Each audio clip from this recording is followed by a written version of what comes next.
Un lunes más, bienvenidos a todos a esta cita con los lunes del Ateneo. Hoy, bajo el título de Montaña de datos, o psicopena, transformación de nuestras sociedades, vamos a hablar de Big Data, que es el nombre con el que se conoce esta técnica, o también data minería de datos. Esto es algo que estamos viendo que cada día tiene más presencia, son técnicas de tratamiento de millones y millones de datos, se utiliza ya en climatología, meteorología, economía, medicina y tal. Nuestro referenciante, Matthew Kessler, es porque le damos la enhorabuena por el resultado de las elecciones de Francia. No puedo evitar dárselas. Y la presentación de nuestro invitado la hará José Manuel Prada, atenista, compañero de Ateneo y a su vez catedrático de Estadística en la Universidad de Santiago.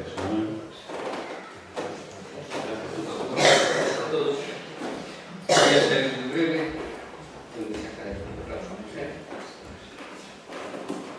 Bueno, yo pensaba que voy a hacer dos consideraciones y una reflexión respecto al tema y también voy a hacer después la presentación del conferenciante y espero que todos se muy bien. Bueno, lo primero que quiero decir es que generamos y registramos o mantenemos cada vez más información. Esto es porque los recursos tecnológicos actuales permiten hacer esta cosa. Esto es bien sencillo, esto es bien conocido. Aunque quizá no sea tan conocido, es que nuestra capacidad para gestionar esa información que se genera no ha evolucionado a la misma ritmo. Todos nos encontramos ante un problema que hay que abordar de alguna manera. Esto es lo que quiero decir. El fondo que quiero decir es que esa información tiene unas características, unas técnicas, otras que tienen más repercusión social. Quizá las técnicas que interesen menos a este auditorio, que voy a citarlas, son presures, con velocidad, se generan instantáneamente estos datos, volumen, datos progresivo, gran cantidad de información, variedad, se generan imágenes, sonidos, cantidad de información muy diversa índole. Esas son características técnicas, que quizá tenemos interés en esta información. Pero hay otras que tienen repercusiones evidentemente sociales, como son sus telemovios, sus recursos, que garantizan este tema de Big Data, veracidad y valor. Y esto es importante, se negocia con la información. El petróleo del siglo XXI, se han escrito muchas cosas. Hay quien mantiene que se pueden cambiar gobiernos. En fin, es un tema que está. Generamos muchos datos, quizá no sepamos digerir bien, no sabemos procesar, nuestros recursos informáticos no nos permiten procesar al mismo ritmo con diferentes que se generan, y esos datos son importantes, tienen relevancia. Yo quería hacer una reflexión ahora un poco como respecto a todos los aspectos que acabo de comentar. Pero yo voy a recordar a Sócrates que mantenía que solo lo verdadero, bueno y útil debería de ser objeto de debate. Yo no sé si se vamos a aventurar a decir que esas características, la acepción de esos términos no ha variado en el transcurso del tiempo, debería de constituir la información sensible que nosotros manejamos, ¿no? Se evitaba algunas cosas. Bueno, y el conferenciante, Matthew Kessler, quiero decirlo bien. Matthew nació en Estrasburgo y se formó en París, aunque desde hace 20 años está afincado en España.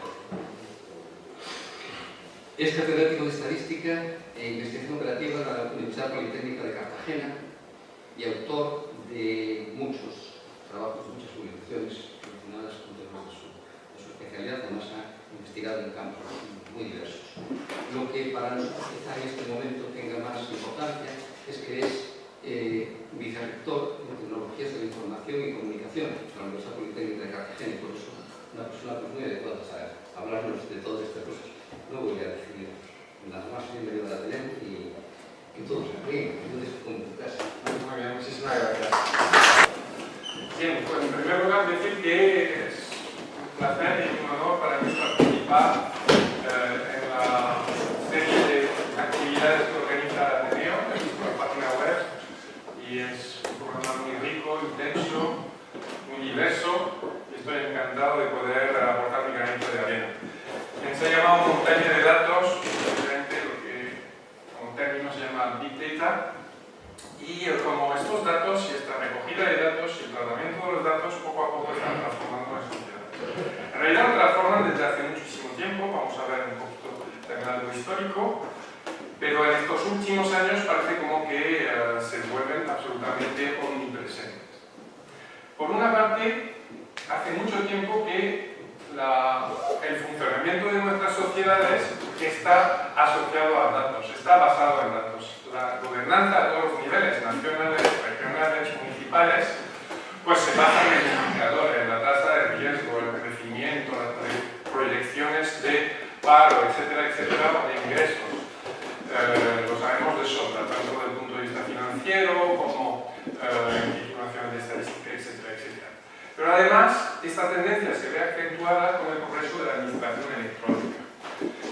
El Estado, la administración pública, ha apostado de manera muy clara por la administración electrónica. Eso quiere decir que la relación de los administrados con la administración pública, la administración general, va a ser, se supone que debe ser ya, totalmente electrónica. Hay dos leyes recientes, 3940-2015, que son muy ambiciosas en este término.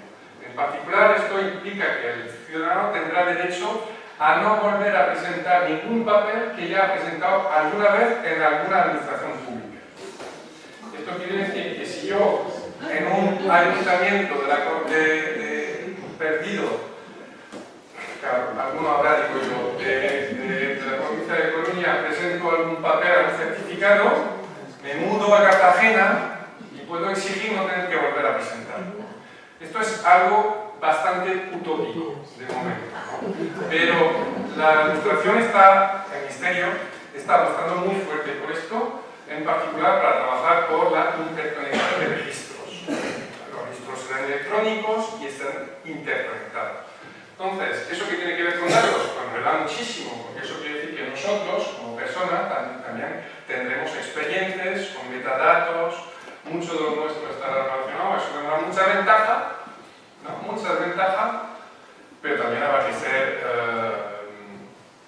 que ser atento y vigilante, ¿no? Como veremos más adelante. Bien, otro aspecto en el que aparecen muchísimo los datos es en comunicación. Ya no es para analizar y tomar decisiones, como hemos visto antes, sino para buscar impacto, para intentar dibujar retratos de nuestras maneras de convivir, por ejemplo. Un ejemplo es un tweet que me parece bueno,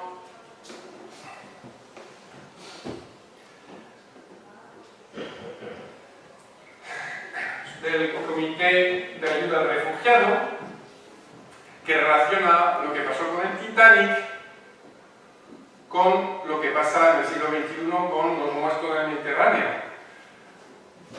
Es una manera, otra vez, de utilizar los datos para conseguir un impacto. Asociado a esto, en comunicación, ha llevado a manera muy ingeniosa y hasta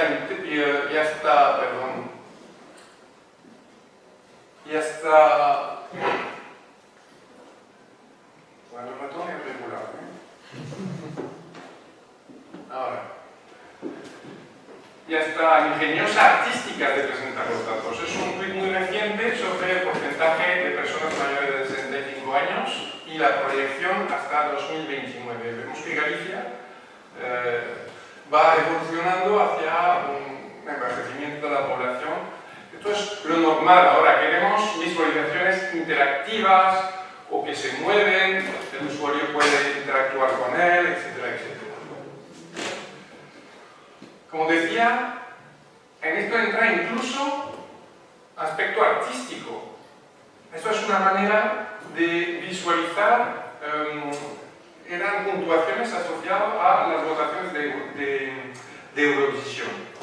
Esto también es una visualización que está promovido por Google. Y otra que Google, que me parece fantástica, merece la pena que lo veamos, sobre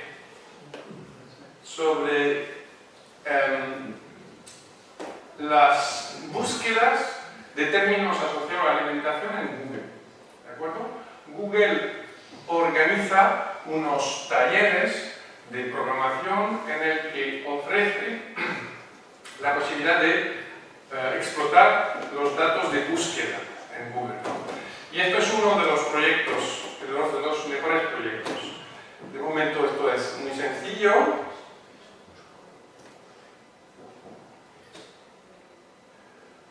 Pero, por ejemplo, si vemos esta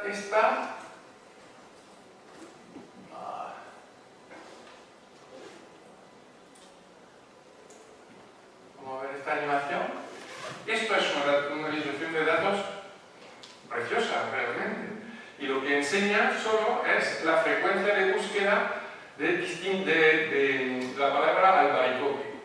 En función de los años, y luego lo ha puesto por mes.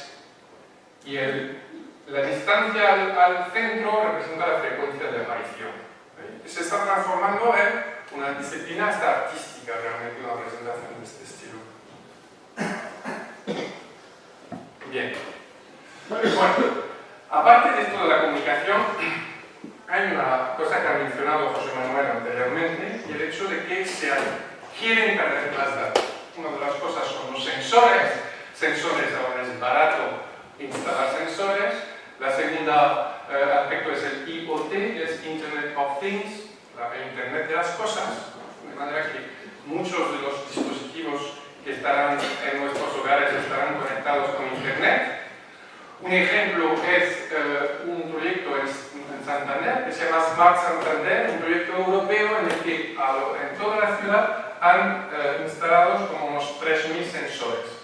Estos sensores miden muchas cosas, miden niveles de calidad del aire, miden, por supuesto, parámetros meteorológicos, pero miden también si hay gente que pasa cerca, si hay coches que están parados o no cerca, y la idea es que después, aprovechando esto, puedan ofrecer a los ciudadanos, a través de su móvil, pues, por ejemplo, recomendaciones sobre camino para volver a casa o proyecciones sobre la temperatura que va a hacer, etcétera, etcétera, según el sitio donde vayan. Los segundos son los datos de geolocalización. Estos son los datos que producen nuestros móviles. Nuestros móviles, aunque no esté enchufado en GPS, por triangulación, las compañías de teléfonos saben dónde estamos. Y ahora se han dado cuenta de que hay muchísimo negocio en esto y venden los datos. No venden los datos, venden los datos anonimizados, digamos, ¿no? No dicen dónde estaba yo, a no ser que haya un juez que se lo pida, pero sí dan los datos agregados. Y lo venden a empresas que luego están intentando sacar información de esto. A ver. Lo más difícil del charla va a ser manejar el ratón al final. Esto es una empresa americana que lo que hace es compra estos datos de geolocalización a operadores telefónicos y ofrece a empresas y a ayuntamientos la información, extraer de estos datos información sobre la manera en la que la gente se mueve en la ciudad. ¿Vale? Por ejemplo, si una empresa quiere montar un local y se pregunta dónde está el sitio idóneo para ponerlo, pues el disponer de los flujos de personas es útil. O, por ejemplo, saber cómo la gente va a un evento multitudinario de tipo Super Bowl en Estados Unidos, una final del clásico en Madrid. ¿Por dónde llega? ¿Llega por metro? ¿Llega por dónde aparca? ¿Dónde habría que poner aparcamiento para intentar facilitar esto? Pues todo esto en realidad se puede hacer con estos datos. Antes, ¿qué es lo que hacíamos? Pues pagábamos muchísima gente que iba entrevistando a la gente. Ahora ya no hace falta, porque tenemos estos datos. Es más, incluso para la estadística oficial, la estadística pública, ya se está poniendo también este tipo de cosas. El Instituto Nacional de Estadística de Holanda ha renunciado desde hace 2 años a hacer una encuesta sobre movimiento de turistas, según los hechos, porque se han dado cuenta de que lo podían obtener con los datos de sus teléfonos. Exactamente por lo mismo, por las mismas razones. Saben que son personas que están asociadas a una compañía extranjera y que vienen y, como digo, se han ahorrado, digamos, hacer las encuestas desde este punto de vista. Bien. Y luego, otra cosa que genera muchísimos datos son nuestra huella digital en Internet. Facebook, Twitter, etc. ¿Sabéis? Twitter es público, todo lo público es público. Se puede de manera bastante sencilla analizar todo lo que yo he retuiteado. O sea, puedo analizar toda la gente que me sigue, toda la gente que yo he retuiteado, etcétera, etcétera. Todo eso es público. ¿Cuándo lo he hecho? ¿Cuánto tiempo he tardado entre un tweet y otro, etcétera? Todos estos datos se pueden sacar. ¿Vale? Son públicos. Si lo de Twitter es público, lo puede conseguir cualquier persona. Facebook es un poquito más privado, pero también se puede saber de Twitter, de Facebook, donde le he puesto like, que me gusta, etcétera, etcétera. Por lo tanto, muchísimos datos asociados a la red. Y todo esto es lo que conforma este Big Data, que viene de un montón de sitios diferentes, pues yo decía incluso efectivamente formas diferentes, y que pueden darnos muchísima información y nos podrían efectivamente influir, transformar nuestra manera de vivir. Entonces haremos un recorrido. Lo de los datos tiene mucho que ver con estadística, entonces hablaremos un poquito de estadística, de los modelos que utilizan la estadística para intentar sacar información, y luego cosas muchísimo más recientes que parece que están hasta dejando de lado un poco la estadística de los modelos, que es el aprendizaje máquina, pero se suele utilizar más con su término inglés, machine learning, los algoritmos. Una cosa que está muy de moda es deep learning, que es, veremos qué es aprendizaje profundo, asociado a redes neurales de un cierto tipo, y la inteligencia artificial, artificial intelligence. Y decir que todos estos están íntimamente ligados a la nube. Esto quiere decir que realmente los algoritmos estos corren en servidores de la nube. Mi portátil, mi móvil, si utiliza algoritmos que utilizan Big Data, lo único que hace es que se comunica con el servidor de la nube que le devuelve el resultado. ¿Vale? Bien, por lo tanto, eso es. Bien. He hablado de la estadística, antes de dar el salto a la nube. Vamos a volver un poco a lo que era la estadística desde el principio. La estadística pública, la que ayuda a los gobernantes a tomar decisiones sobre cómo gobernar, se considera que nació en 1749 en Suecia. ¿Vale? El Tabelverket quiere decir oficina de tablas. Hicieron una oficina, que llamaban oficina de tablas, y que lanzó un plan de elaboración de un informe anual sobre la población. La primera vez que se hizo. Se hizo bajo la supervisión de la Academia de las Ciencias y mandaron a 200 parroquias un formulario que tienen que rellenar todos los años. Y luego lo mandaban de vuelta a la Academia. Un progreso enorme fue que proporcionaban las plantillas, porque eso implicaba que todos los datos eran de la misma manera, recogían exactamente todas las plantillas. Y cuando se hizo esto, en la primera vez que se hizo, al año, el informe fue demoledor respecto a lo que ellos pensaban. Primero, la población era mucho menos de lo que pensaban, sobre todo la gente en edad de enrolarse, y eso cambiaba totalmente su visión en cuanto a relaciones estratégicas con los vecinos, y se dieron cuenta, por ejemplo, que el fallecimiento de la madre en el parto era altísimo, que la mortalidad infantil era altísimo, cosas que no eran conscientes antes. Entonces, esto fue el punto de partida para tomar un cierto número de medidas, de todo lo que podía, de tipo profiláctico, e intentar mejorar estas cosas. Aquí hago un pequeño homenaje a un sueco, realmente excepcional, un profesor de salud pública y estadística, fundador de Gantminder, un homenaje porque falleció hace 2 meses. ¿Vale? Y que popularizó un tipo de gráfica que vamos a ver, que se llama Motion Chart, y fundó Gantminder. Él estaba convencido de que los datos precisamente pueden participar al desarrollo del mundo. Y fue incansable.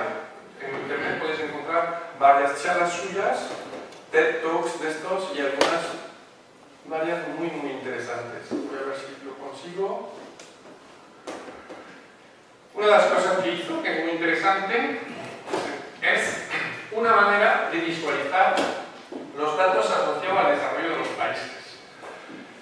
Es lo que se puede encontrar en su página web de Gantminder.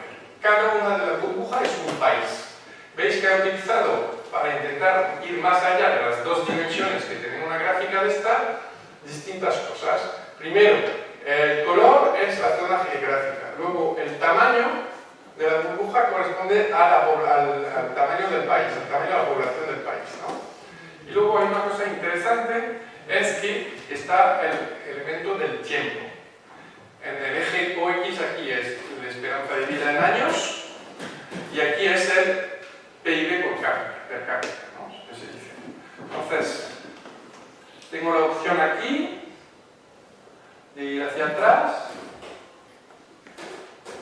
hasta 1800. Vemos que la esperanza de vida en 1800 es alrededor de 30 años. Tenemos bastantes datos y tengo la opción de visualizarlo. Al principio se mueve poco,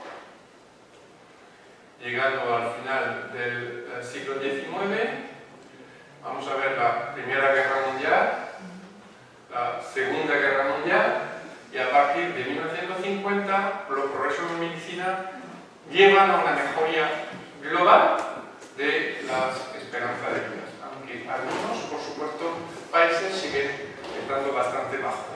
Es una manera muy ingeniosa de visualizar muchas cosas diferentes en los datos, muchas variables diferentes y un componente temporal.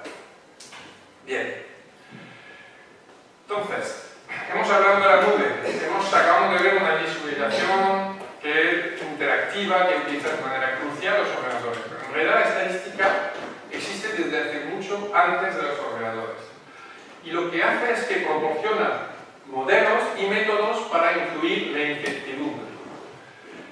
Y para hacerlo utiliza las probabilidades. Con esto consigue dos logros, que es importante. Primero, antes de realizar un experimento, contesta la pregunta ¿qué es lo que puedo esperar? ¿Qué es lo que puedo esperar por este experimento? Y una vez que lo ha realizado, permite contestar a la pregunta, bueno, pues ahora que sé lo que me podía esperar y he visto lo que tengo, ¿hasta qué punto los datos que he obtenido son coherentes con lo que esperaba? ¿Vale? Parece bastante sencillo. Es lo que se llama la formación frecuentista de la estadística. Una formación un poco distinta es bayesiana, que dice en qué modifican los datos mi percepción de lo que era esperable antes del experimento. Y esto es lo que ayuda a la toma de decisiones. Un ejemplo clásico de esto es el control de calidad. Yo tengo un modelo que es una construcción mental sobre lo que puedo esperar sobre la calidad de un producto cuando lo produzco, y el control de calidad, cojo unos cuantos, es el experimento que repito, y miro lo que tengo. Y me pregunto hasta qué punto lo que he visto aquí es coherente con lo que yo esperaba, si el proceso funcionaba bien. ¿Vale? Y si no es lo que yo esperaba, pues me llevará a tomar decisiones a lo mejor de ajustar el proceso. ¿De acuerdo? Y además, cuantifica el riesgo que tiene de equivocarme. Porque me puedo preguntar, vale, he cogido 3 productos y me han salido bastante malos. A lo mejor es que justo he cogido los 3 que eran malos y la producción está estupenda. ¿Vale? La estadística lo que hace es que dice la posibilidad de que eso pase es muy pequeña. Por lo tanto, controlo el riesgo de equivocarme. ¿Vale? Bien. Y esto supone, en la parte del modelado, de decirse qué es lo que espero para que pueda pasar, es un salto conceptual considerable. Yo no quiero limitarme a solo observar y a lo mejor hacer gráficas muy bonitas, sino quiero intentar usar lo que he observado para atreverme a decir algo sobre lo que puede pasar. Hay un muy buen ejemplo de esto que es Edmond Halley, que era un astrónomo famoso inglés, que escribió en 1793 un artículo sobre una estimación de los grados de mortalidad de la humanidad a partir de distintas tablas, etcétera, que vamos a ver ahora. Y es que él se encuentra en esta época con unas tablas de nacimiento y entierro en la ciudad de Breslau, Polonia, entonces no era Polonia, elaborada por un teólogo. Y estas tablas incluyen la edad al fallecimiento. Todas las personas que han fallecido, hacen un recuento y aquí distintas edades. Y él la utiliza para estimar la probabilidad de fallecimiento de cualquier edad, a cualquier edad. Y de esto lo que deduce es como el precio del seguro de vida, básicamente. la primera vez para decir si esta es la probabilidad que falla en función, o paga más o paga menos. Y esto es una perfecta ilustración del paso de la estadística descriptiva, que era observo lo que hay y lo presento, a que me atrevo a decir a modelar lo que voy a esperar para elaborar una estrategia que favorable a mis intereses. Y además son implicaciones filosóficas muy importantes, porque hasta entonces la muerte no se consideraba algo que se pudiera tener un patrón sobre el que yo pudiera deducir o concluir, sino que era sencillamente decisión de Dios. ¿Vale? Supone realmente un gran atrevimiento por parte de la ley. Y lo segundo es el inicio de las ciencias actuariales, de la ciencia de los seguros, que es una ciencia en la que se utiliza muchísimo las probabilidades, como modelos probabilísticos, por ejemplo, por la misma razón que hemos visto.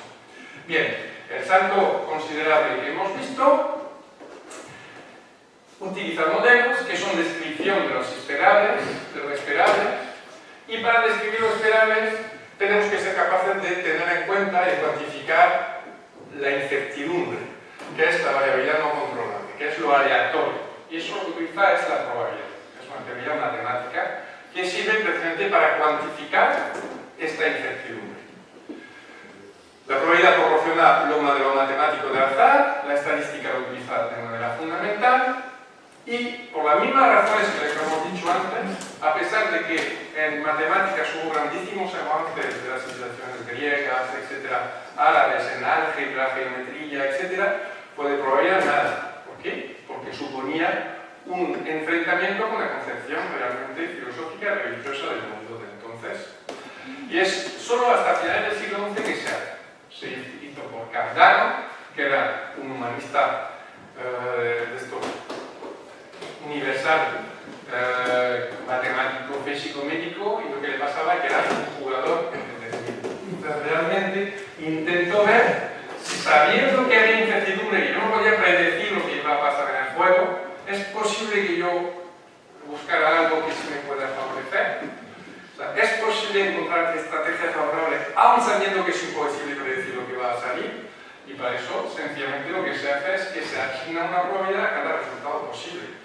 Luego es posible que yo encuentre un camino que ocurra con mayor probabilidad, de manera que me resulte más fácil. Bueno, hay modelos simples de probabilidad para eventos sencillos, todos esos me imagino que lo tenéis muy claro. Si quiero una moneda, la probabilidad de que salga cara es un medio; si quiero un dedo, la probabilidad de que salga un 6 es un sexto; jugar a la Lotería Nacional, la probabilidad de que coja el mundo es 1 de 100.000. Y el euromillón, no sé si habéis jugado alguna vez al euromillón, hay que poner aquí dos números en cada uno de estos 5, y luego aquí, no, 5 en cada uno de estos, y 2 en cada una de estrellas, ¿vale? La probabilidad que yo pienso es de 1 en 316 millones de posibilidades. Por eso los botes son los que son, lógicamente, ¿no? Muy grande. Esto materialmente son modelos triviales, sencillísimos. Hay modelos muchísimo más complejos para eventos muchísimo más complejos. Por ejemplo, la probabilidad de que la acción de Telefónica haya subido 10%, 5% dentro de un año, ¿vale? Yo tengo datos aquí, tengo un montón de datos, la evolución de todo, además tengo todos los contextos económicos, socioeconómicos, la probabilidad de que ganara Macron haya las elecciones, etcétera, etcétera. ¿Puedo dar una probabilidad de esto? Eso es muy, muy complicado, muy complicado. Pero en cambio, la bolsa es uno de los sitios donde los modelos probabilísticos y estadísticos son los más complejos que existen y se utilizan muchísimo. De hecho, hace unos 5 o 6 años, llegaron los premios Nobel de Economía a Black & Scholes, que encontraron una manera de poner un precio a las opciones en stock options en la bolsa, ¿vale? Otra cosa, un evento muy complejo, la probabilidad de que un terremoto fuerte golpee la bahía de San Francisco en los próximos 30 años. Eso era imagen del terremoto de 1989 en San Francisco. ¿Vale? San Francisco, ya sabéis que está en una falla, no se llama falla sísmica eso. Bueno, pues en realidad vale 63%. Esto no lo digo yo, lo dice un laboratorio que se creó en San Francisco con matemáticas matemáticos, ingenieros, geólogos, etcétera, que precisamente su trabajo es evaluar las probabilidades que hay de una... Eso se puede buscar en internet, eso lo cogí de ahí. ¿Ven? 63%, que vuelva a pasar una cosa esta en 30 años, 63%, pues está claro que algo hay que hacer, ¿no? Algo hay que hacer. Tengo que encontrar una estrategia favorable a mis intereses. ¿Y eso qué implica? Por ejemplo, la normativa sísmica de construcción de una ciudad es absolutamente brutal, pero saben que merece la pena. Están haciendo han hecho un estadio de fútbol americano y es por lo visto un prodigio de ingeniería, porque será capaz de moverse y no debe pasarle nada aún con un terremoto de esto. Pero es que si no lo hacen es tierra de dinero en un sentido, aparte de los problemas humanos, por supuesto. Bien, entonces, ¿qué hace la estadística? La estadística lo que hace es que combina estos modelos que hemos visto de incertidumbre, que son construcciones mentales, la observación de los datos y busca lo que se llama inferir sobre la realidad con la inferencia. Y además hay una segunda cosa, una continuación muy importante de la estadística en todo este proceso, que es que también explica cómo hay que diseñar los experimentos. Todos habremos oído hablar de que los experimentos de medicina tienen que tener un grupo, lo que se llama de control, con placebo, en que no se le da el medicamento. Esto es la estadística la que llegó a este tipo de conclusiones. O a todos se nos ocurre que si en un experimento sobre la acción de un fármaco, pues tendremos que tener un número equilibrado de hombres y mujeres, de distintas capas de edad. Todo esto es la estadística, los principios de estos diseños de experimentos. Y lo hizo a finales del siglo XIX e inicio del siglo XX, hace muchísimo tiempo ya. Por supuesto no había ningún tipo de ordenador. Y el Big Data, entonces, vamos llegando. Bueno, el Big Data es el paso de una recogida planificada que estaba explicando con un diseño que se mandan los formularios, los devuelven, etcétera, etcétera, a un registro automático, sistemático, continuo y de todo. Entonces, sería como en la estadística está acostumbrado a coger las cosas así muy controladas, sabemos exactamente dónde cae, a un auténtico tsunami de datos. Y es de este orden realmente los volúmenes de datos que recogemos, ¿no? Hemos hablado de los sensores sobre el IoT, lo de Internet of Things, es que muchos de los aparatos en nuestros hogares están conectados a Internet. Si están conectados a Internet, mandan los datos, mandan de datos de qué. Cuando yo llego a casa, abro la nevera, lo vuelvo a cerrar, cojo algo, lo vuelvo. Todo esto quedará registrado, está ahí para quien lo pueda aprovechar. Es una cantidad de datos absolutamente increíble. Los datos de geolocalización que ya hemos hablado. Nuestra huella digital en las redes sociales, navegación por la web, etc. Y realmente es todos los eventos de nuestra interacción con todos estos sistemas. Es decir, no me va a decir solo si he ido yo y he visitado la página web del Ateneo, me va a decir que está registrado, cuántos clics he dado, dónde, cuánto tiempo he tardado en volver a clicar en otro lado, etc. Todo esto se registra. Todo esto se registra. Para intentar luego sacar, en este caso, para optimizar vuestra página web, por ejemplo. Si parece que la gente pasa demasiado tiempo clicando donde no es, entonces se podría... Pero por otro lado, multiplicado por el número de personas que hay en el mundo conectado a Internet y luego el número de dispositivos que se estarán conectados a Internet con lo del IoT, el número de datos de móviles, etc., va a ser una cosa absolutamente increíble. Y a pesar de que todo esto parece realmente Big Data, donde ahora mismo hay realmente donde se producen datos es en astronomía. Ahí es donde, de momento, es lo que más produce datos de todos estos sectores. Entonces, como ejemplo, consigo aparece el ratón.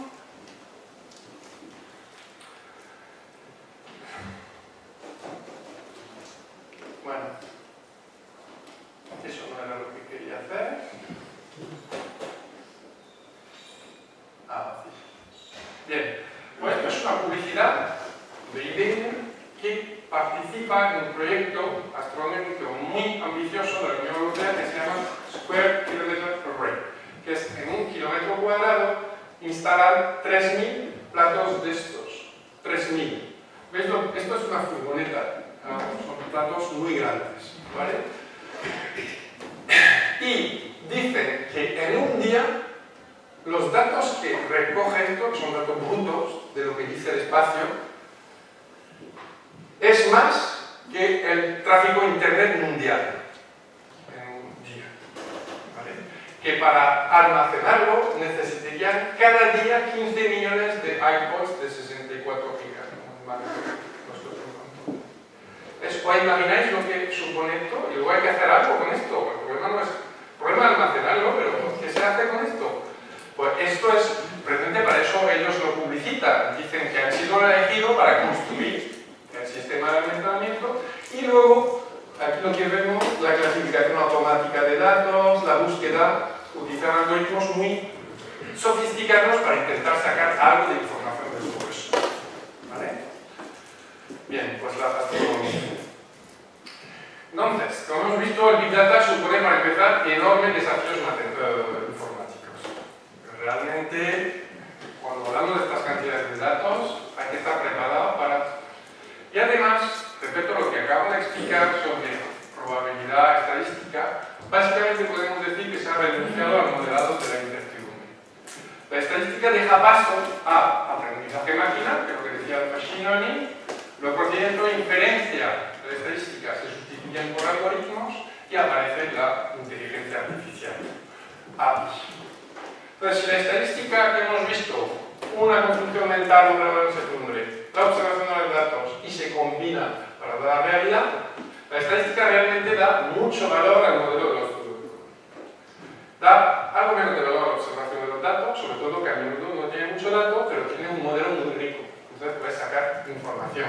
Y los procedimientos estos también, los estadísticos, han sido muy ingeniosos, a menudo realmente talentuosos, y han encontrado maneras muy inteligentes de combinar estas dos cosas para la realidad.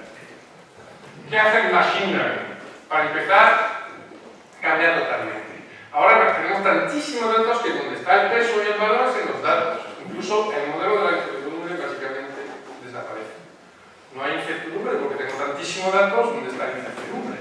Lo tengo todo, lo observo todo. No tengo que preguntarme qué es lo que no veo, lo veo todo. Y luego, lo que los estadísticos deben de hacer muchísimas cosas, ahora son los ordenadores los que lo tratan. Y aquí es donde están los algoritmos. ¿Vale? Entonces son de dos tipos, los del Big Data. O bien los que buscan predecir y los que buscan clasificar. Y el problema prácticamente es muy sencillo. Siempre. Tengo una variable de respuesta, que es la que me interesa. Tengo un ratio de predicción, es un número que yo intento predecir. Por ejemplo, ¿cuál va a ser el consumo eléctrico de un conjunto de clientes mañana? ¿Vale? O estoy con unos sensores viendo un componente mecánico, estoy midiendo distintas cosas, puedo decir cuándo fallará. Puede ser interesante porque hay algunas de las cosas que tengo que cambiar son muy costosas cambiarlas. Por ejemplo, lo de las aerogeneradoras que están en el mar. Si yo supiera que van a fallar varios dentro de un tiempo, puedo ahorrar muchísimos costes. O clasificación. Tengo distintos valores del paciente y tengo una foto de un PET, de esto, un escáner de un tumor. ¿Es benigno o es maligno? Eso es clasificación. O tengo una foto como la matrícula cuando vamos a un aparcamiento y conoce la matrícula. Entonces es el dígito que estoy viendo. ¿Es un 0, un 1, un 2, un 3? Es una clasificación. La compra online es fraudulenta, por ejemplo, basada en distintas cosas. Eso es la variable de respuesta. Y luego para predecir o clasificar tengo variables de entradas. Estas variables deben contener la mayor información posible sobre la respuesta. Pues en el caso, por ejemplo, de la predicción del consumo eléctrico, utilizaré la temperatura que hace hoy, que hizo ayer, que hizo antes de ayer, la temperatura que pienso que va a hacer mañana, el grado de humedad, el viento, poder tener un montón de precios, un montón de posibilidades dar tu información sobre la respuesta. Y luego, sabiendo claramente cuáles son las entradas, cuáles son las salidas que me interesan en la respuesta, tengo un conjunto de entrenamiento, que es un gran número de casos en el que he observado, ahí está lo de Big Data, tanto las características de entrada, eso cada fila es un caso, y luego la respuesta que se dio. Entonces de esto puedo aprender, sé las entradas y lo que ha dado. Eso es el conjunto de entrenamiento. Y con este dato entrenamos el algoritmo para que sea capaz de devolver la respuesta cuando yo le doy nuevas entradas. Un nuevo paciente y el test. Pues, ¿en qué lo clasifico? ¿Benigno o maligno? Me va a dar el algoritmo la respuesta. Y eso lo hace basándose en todo lo que he observado. He observado muchísimo. Entonces, muchos de estos procedimientos, en realidad, de algoritmos, están basados en procedimientos clásicos de la diferencia. Por ejemplo, la regresión, que es una de las cosas más sencillas de estadística, y se utiliza bastante en aprendizaje en máquina. De hecho, los estadísticos tienen una cierta tendencia a juzgar la ironía y decir básicamente que lo que hacen es muy pobre adornándolo de muchas palabras diferentes. Por ejemplo, este es un buen ejemplo de un tweet que dice: con la definición de ahora, y igual a mx más b, es decir, una recta, es un robot de inteligencia artificial que puede decir dónde va la línea. ¿Vale?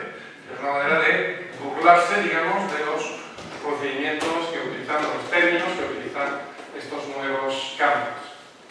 Uno de los más populares del algoritmo son las redes neuronales. Y se presenta de la manera siguiente. Aquí, respecto a la entrada y la respuesta, se añade una capa intermedia. Y esta capa intermedia se nutre de todas las entradas. Y luego, la capa intermedia va a dar qué es lo que tiene que tener la salida. La manera en la que se relacionan estas entradas con cada uno de los z de la capa intermedia es a través de una función de activación, se llama. Esto es una función matemáticamente sencilla, que es una función logística. Está siempre entre 0 y 1. Por eso se llama de activación. Es como que pasa a 1, se activa, y si no, no se activa. Y cada z, en realidad, utiliza esta función como, utilizando como argumento, una combinación lineal, se llama de las entradas. Le da cada peso diferente a las entradas, y en función de la suma de estas variables ponderada por punto peso, o se activa o no se activa el z. Y luego, todos estos, hay un montón de coeficientes aquí, y luego todos estos z se combinan de manera lineal también, solo muy sencillo, para dar cuál tiene que ser el valor de la i. Pues el primer ejemplo de aplicación de esta es el reconocimiento digital de 1989 de la red neuronal, en el que se utilizó para detectar automáticamente, leer automáticamente el código postal de los sobres en Estados Unidos. Entonces era el tipo de datos con los que se encontraba. Y haciendo, en realidad, como leyendo con el sobre, había una foto, pues Khan tenía que leer cuál era el código postal. ¿Vale? Pero realmente eso es un ejemplo de 0, y estos son los datos con los que trataba esta gente, que son cada dígito es una imagen muy pobre de 20 por 20 píxeles. 20 por 20 píxeles. Y en cada cuadrito de estos hay una intensidad de gris de 0 a 1. Es la intensidad de gris. Entonces las entradas aquí son 400 variables. ¿Vale? Y tiene que decidir si es un 0, un 1, un 2, un 3 o un 4. Entonces ya en estadística ya empieza a asustar 400 variables en un problema. O sea, los informáticos no tienen ningún problema con esto, es muy poco. ¿Vale? Pero para eso hace falta mucho. Y ahora de lo que se habla muchísimo es lo del aprendizaje profundo. El aprendizaje profundo es, sencillamente, son redes neuronales en las que en lugar de tener solo una capa oculta, tienen muchas. Por eso se llama profundo.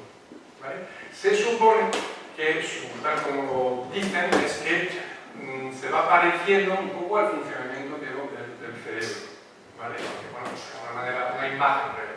Tiene muchas capas ocultas. ¿Eso por qué existe ahora? Porque antes es que no se podía calcular. Los distintos coeficientes que hacía falta no se pueden calcular. Ahora se puede. Por eso está Entonces, si antes veíamos con una red neuronal encontrar el dígito que corresponde, que está escrito en un código postal, ahora con las redes profundas hacen cosas muchísimo más avanzadas. Por ejemplo, le da una foto de esta y reconoce, identifica lo que hay en la foto. O sea, eso que reconoce que es una televisión, una persona, un mando a distancia, no es porque le hayamos dicho que busque eso, ¿vale? Sino que es capaz de ver lo que hay en la foto. Eso es el tipo de cosas que se utiliza muchísimo para los vehículos autónomos, que de manera continua tienen que intentar reconocer lo que hay alrededor. Es el paso siguiente. Reconocimiento de la habla, por supuesto. Y un hito que en la comunidad ha hecho mucho ruido es que por primera vez fueron capaces, utilizando aprendizaje profundo, de vencer a jugadores profesionales de Go.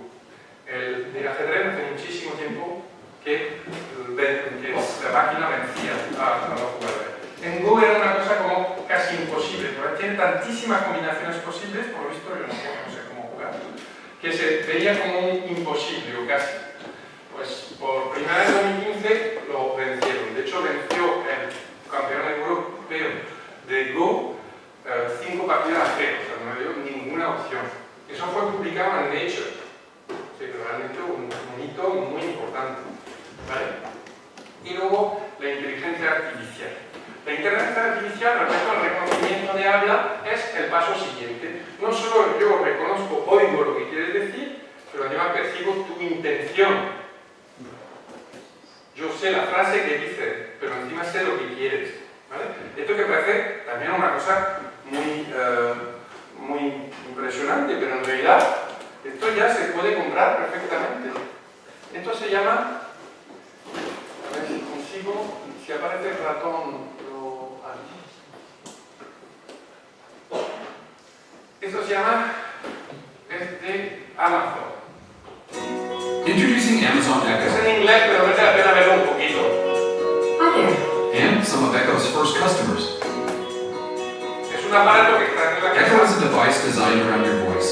Simply say Alexa and ask a question or Se llama Alexa. Alexa, how many tablespoons are in 3/4 cup? 3/4 cups is 12 tablespoons. Hacer Echo is preguntas y connected to respuestas. Alexa, the cloud-based voice service, so it can help out with all sorts of useful information right when you need it. To me, it's bringing technology from Iron Man and Tony Stark's house into your own. Echo can hear you from anywhere in the room, so it's always ready to help. I can have the water running, I can be cooking, the TV can be on in that room, and she still can hear me. It can create shopping lists, Dice ella, está hablando ya como si fuera una persona. provide news, From NPR News in Washington.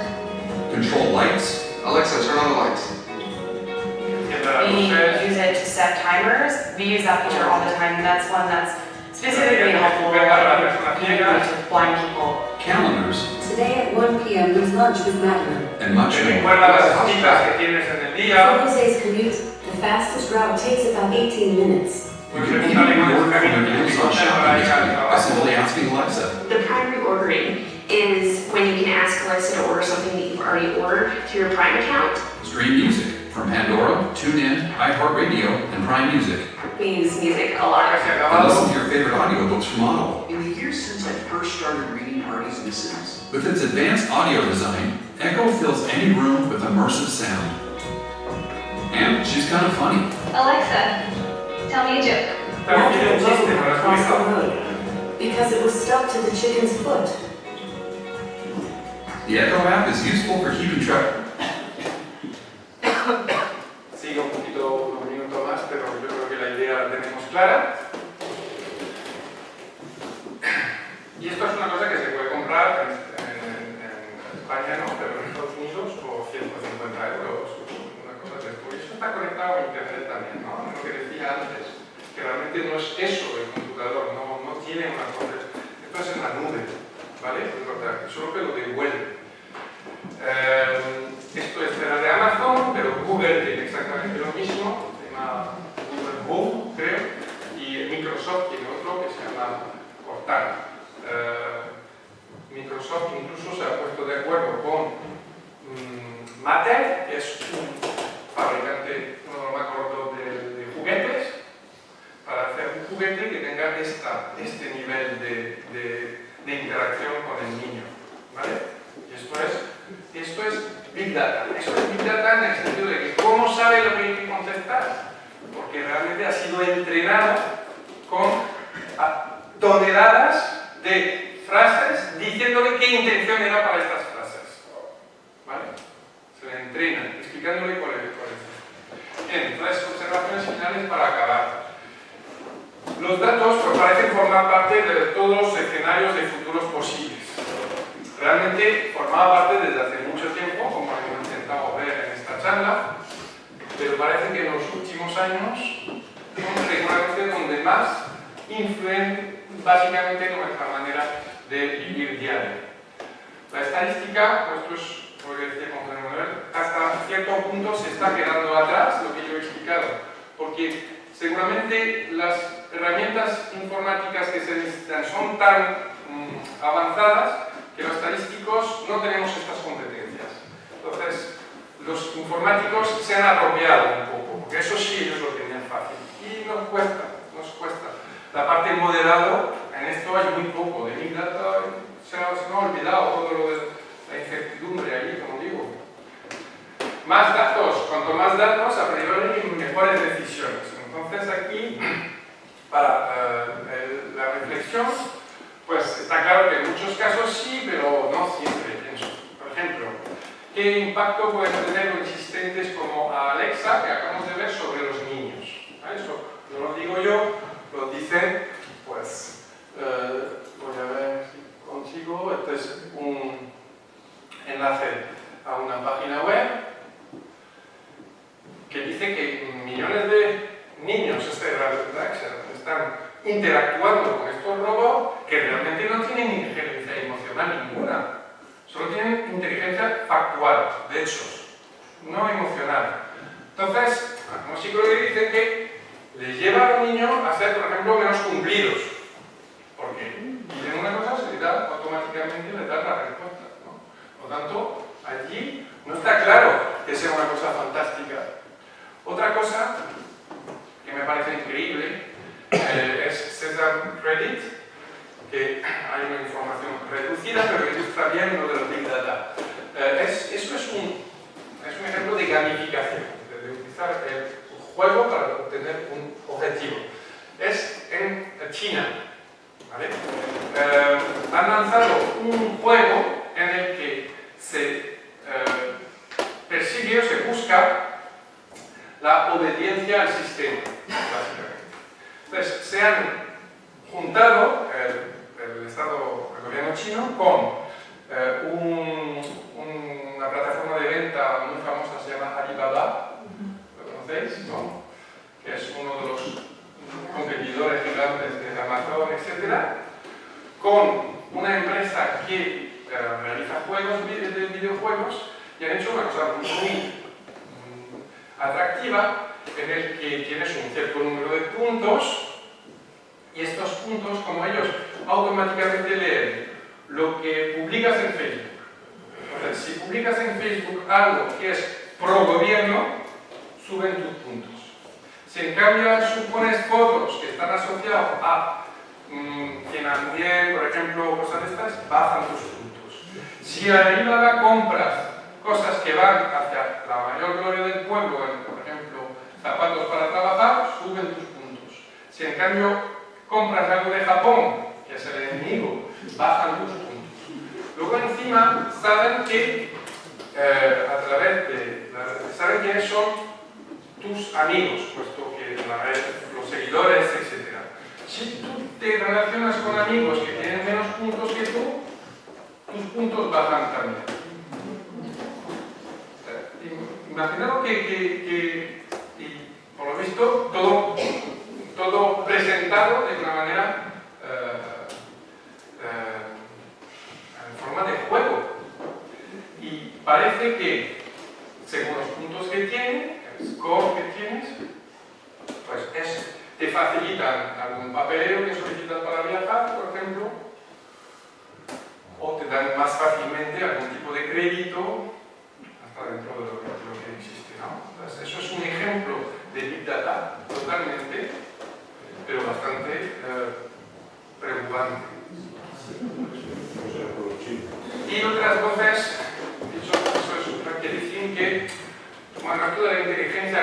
artificial realmente está parejo de eso. Porque nos parece impresionante Alexia, ¿no? Pero realmente esto tampoco es inteligencia artificial. La inteligencia de que tengamos un robot que conviva con nosotros, como más o menos que reaccione como nosotros, etc., pues no es eso. Entonces, gente, también psicólogos, expertos, ahí hay un enlace a